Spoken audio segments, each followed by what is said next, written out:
लोकसभा के चुनाव के बिगुल बजने के बाद सभी पार्टी दल के लोग अपने अपने तरीकों से सभाओं का आयोजन कर रहे हैं, लेकिन हम आपको इस सभा का दृश्य दर्शाएंगे जहां पर हजारों की संख्या में इस सभा में जनता उपस्थित होकर कांग्रेस पार्टी के उम्मीदवार सुरेश टावरे के हाथ मजबूत करने का कार्य करने का यहां पर दृश्य दिखाती दे रही है। विशेष तौर पर हमको बता दें कि भिवंडी के दीवान शाह समरू बाग क्षेत्र में समाज सेवक मोहम्मद हुसैन खान के नेतृत्व में एक सभा का आयोजन किया गया। इस सभा में मुख्य अतिथि के रूप में महापौर जावेद दलवी, भिवंडी लोकसभा क्षेत्र के कांग्रेस पार्टी के उम्मीदवार सुरेश टावरे, भिवंडी कांग्रेस पार्टी के जिला अध्यक्ष सोहेब गुड्डू, पूर्व आमदार मोहम्मद अली खान, महिला अध्यक्ष रेहाना अंसारी, यूथ कांग्रेस पार्टी के जिला अध्यक्ष अरफात खान, इकबाल सिद्दीकी, वसीम अंसारी जो कि स्थानिक नगर सेवक हैं, पप्पू राका, रईस कानपुरी, शकील पापा, परवेज मोमिन, सिराज ताहिर, इमरान वली मोहम्मद खान और कांग्रेस पार्टी के कई पदाधिकारी कार्यकर्ता इस सभा में उपस्थित थे, जहां पर सभी का स्वागत विशेष तौर पर इस कार्यक्रम के आयोजक मोहम्मद हुसैन खान ने पुष्प गुच्छ देकर किया। विशेष तौर पर हम आपको बता दें कि चुनावी दौर के दरमियान एक दूसरे पर तीखे बोल बोले जाते हैं, इसी मंच से भी वही सुनने को मिला, जहां पर मोदी सरकार के ऊपर निशाना साधते हुए इस मंच पर बैठे हुए मान्यवरों ने अपने वक्तव्य में कहा कि मोदी सरकार झूठी सरकार थी और साथ ही साथ भिवंडी लोकसभा क्षेत्र के जो उम्मीदवार हैं कपिल पाटिल, उन्होंने जनता को गुमराह करने का काम किया। ऐसा अपने वक्तव्य में वहां पर मंच पर बैठे सभी मान्यवर कहते हुए नजर आए। आप देख सकते हैं कि पूरे मंच पर कांग्रेस पार्टी के सभी पदाधिकारी कार्यकर्ता उपस्थित थे। सभी का स्वागत समाज सेवक मोहम्मद हुसैन खान ने पुष्प गुच्छ देकर किया। ऐसे में इस सभा को संबोधित करते हुए मान्यवरों ने क्या कहा, देखिए इस विशेष रिपोर्ट को।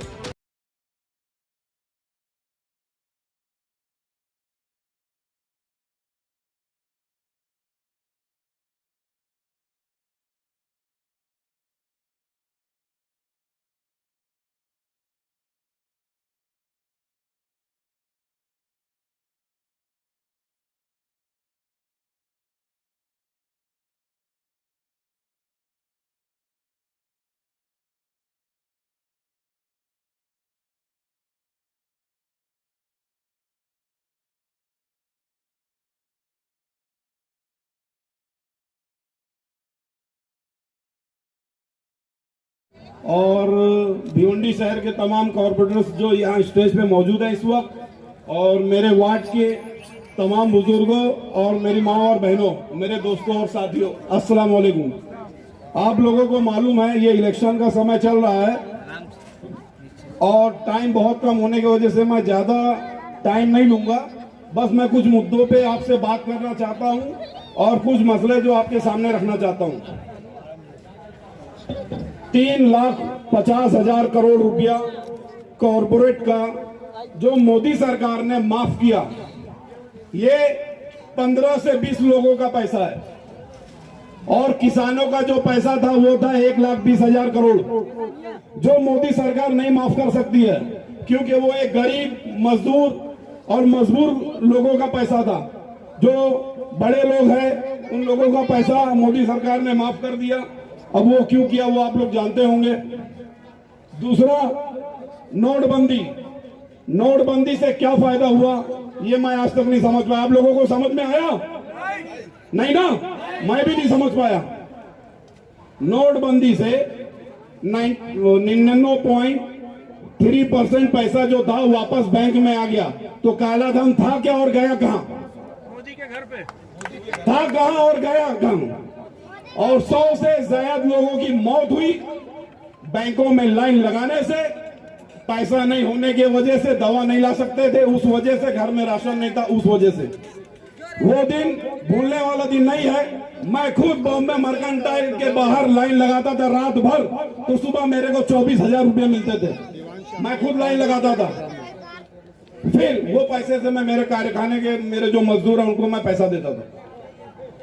ये मैं अपनी बात कर रहा हूं। दूसरा, ये जो 2 करोड़ युवाओं को रोजगार देने की बात की थी मोदी जी ने, किसी को रोजगार मिला? नहीं मिला, किसी को नहीं मिला। ऊपर से उन गरीब जो पढ़े लिखे लोग हैं उनका मजाक उड़ाया जाता, पकौड़े तलो।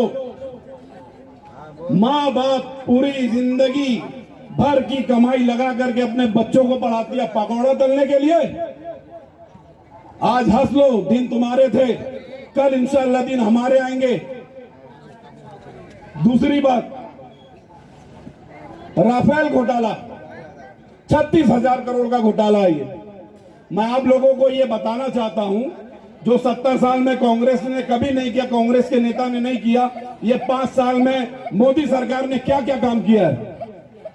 सिर्फ और सिर्फ हिंदुस्तान को लूटा गया है, हिंदुस्तान के पैसे को लूटा गया है और बड़े बड़े लोगों के जेबों में गरीबों से छीन करके डाल दिया गया है। मेहुल चोकसी, ललित मोदी, नीरव मोदी, पता नहीं कौन कौन से मोदी हैं, 11,000 करोड़, 16,000 करोड़, 9,000 करोड़, दुनिया भर का पैसा लेकर के देश से फरार है। मोदी सरकार कुछ नहीं कर सकती। मोदी सरकार जाते हैं वहां लंदन, तो वहां से नहीं हुआ कि नीरव मोदी को उठा के ले आओ साथ में, घूमने तो जाते हैं, काम नहीं करते। उन्होंने सिर्फ एक ही काम किया है, पूरी दुनिया का दौरा किया है, हाँ, बाकी और गरीबों के बारे में कुछ नहीं किया। मेरा तो यही एक सवाल है, 1,20,000 करोड़ रुपया कोई मायने नहीं रखता है सरकार के लिए, तो वो किसानों का क्यों नहीं माफ हुआ और 3.5 लाख करोड़ रुपया क्यों उन लोगों का माफ किया गया। मैं बस आप लोगों से ये कहना चाहता हूँ, टाइम बहुत कम है, मैं बात तो बहुत करना चाहता था। मैं आप लोगों से ये उम्मीद करता हूँ कि मेरे वार्ड के और पूरे शहर के लोग सुबह उठ करके घर से निकले और 5-7 लोगों को लेकर के जाए, वोट डाले। टाइम बहुत कम है और अपने लोकप्रिय उम्मीदवार को जिता करके यहाँ से पार्लियामेंट में भेजे। और टोरेंट पावर का एक बहुत बड़ा मुद्दा है, वो मैं टाइम कम होने की वजह से नहीं बोल सकता हूं, तो भी शॉर्टकट में बता देता हूं। टोरेंट पावर के खिलाफ पूरे भिवंडी ने बहुत तमाम मोर्चा निकाला मगर हुआ कुछ नहीं। और इंशाअल्लाह हम उम्मीद करेंगे सुरेश टोरे साहब से कि वो चुन करके आने के बाद भिवंडी शहर के लिए कुछ अच्छा काम करे। मैं अपनी बात खत्म करता हूं, आप लोगों का बहुत बहुत शुक्रिया। और कानून का सम्मान करना का मतलब सम्मान नहीं करते हो। आज पूरा देश में हम लोग हिफाजत में नहीं है। आज हमारा वक्त आया है, हम झगड़ा करके उनको पूरा नहीं कर सकते थे, लेकिन कम से कम ये जो आरएसएस की जो लॉबी और विश्व हिंदू परिषद और भाजपा सरकार की जो प्लानिंग है उसको खत्म अगर करना है तो आज आपका एक एक वोट उनके लिए आप क्या नाम है वोट दे के कांग्रेस पार्टी को पंजे निशानी को उनके बदला लेके आज भाजपा सरकार को यहाँ से रवाना करिए। यही मेरी आप लोग से गुजारिश है। तो इस शहर के अंदर बीजेपी के कुछ एजेंट घूम रहे हैं और हमारे कौम के बच्चे ही हैं। कुछ पैसे की लालच में आके आप कौम को बेच रहे हो, शर्म करो। ऐसे लोगों को रोड पे लाके नंगा करो जो पैसे का बहाना दे के लोगों को भड़काया जा रहा है। दोस्तों साथियों, यहाँ पे है समाजवादी पार्टी का भी कैंडिडेट खड़ा है और समाजवादी का कैंडिडेट खड़ा करने का मतलब ये बीजेपी ने उनको खड़ा किया है और वंचित आघाड़ी करके एक पार्टी है उनको खड़ा किया गया है। ये बीजेपी ने खड़ा किया है ताकि आप लोग का मुस्लिम वोटों का माइनॉरिटी वोटों का वोट का बंटवारा हो और उसके अंदर भाजपा का पार्टी चुन के आ जावे। तो इन दलालों को आप भटकने मत दीजिए यहाँ पे।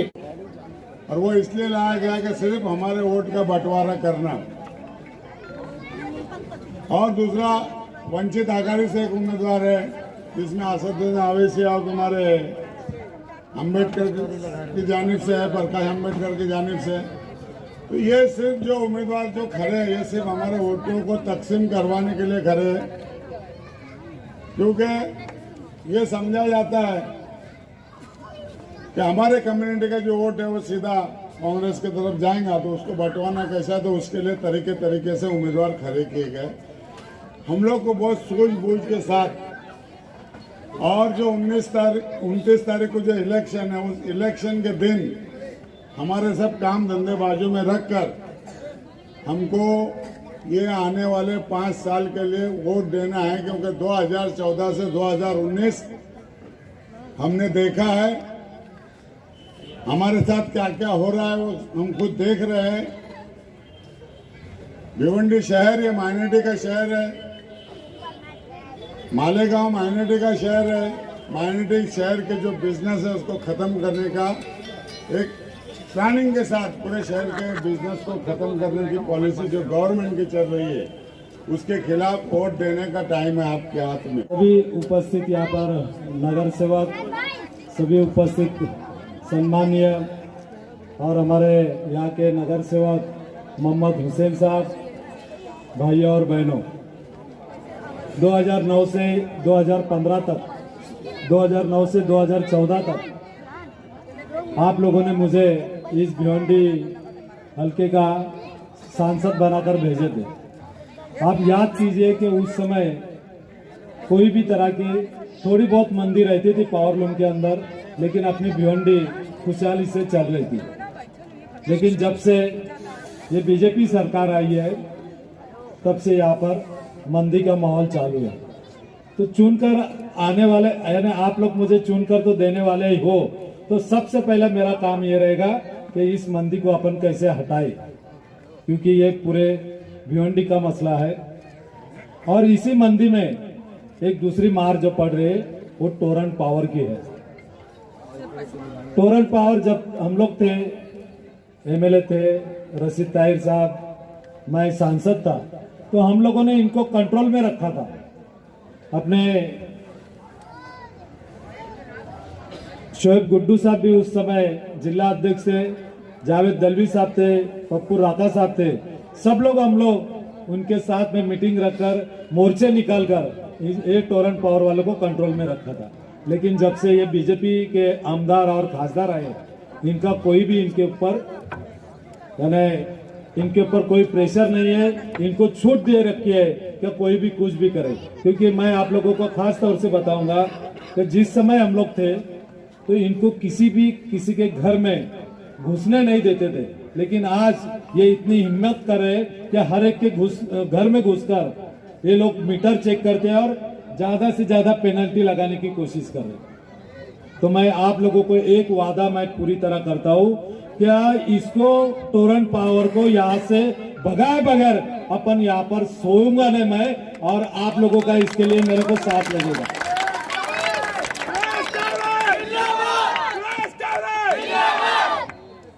मैं ज्यादा और कुछ कहता नहीं, क्योंकि आप लोगों ने मेरा काम करने का तरीका देखा है।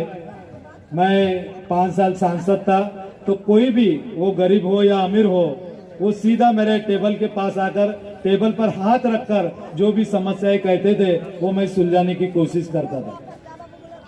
कोई भी अगर मेरे पास ऑफिस में आया है तो मैंने कभी उसको ये नहीं पूछा कि आप किस धर्म के हो, किस जाति के हो, यहाँ तक कि मैंने ये भी नहीं पूछा कि आप किस पार्टी के हो। वो समस्या लेकर आया, वो मैंने सुलझाने की कोशिश की है। और अगर आप लोग मुझे दोबारा आपकी खिदमत करने का मौका देते हो तो मैं आपकी खिदमत करूंगा। जय हिंद, जय महाराष्ट्र। आज के लिए फिलहाल इतना ही, कल फिर मिलेंगे किसी नए खबर के साथ। तब तक के लिए हमारा चैनल सब्सक्राइब करें। जनता की आवाज टीवी न्यूज। धन्यवाद।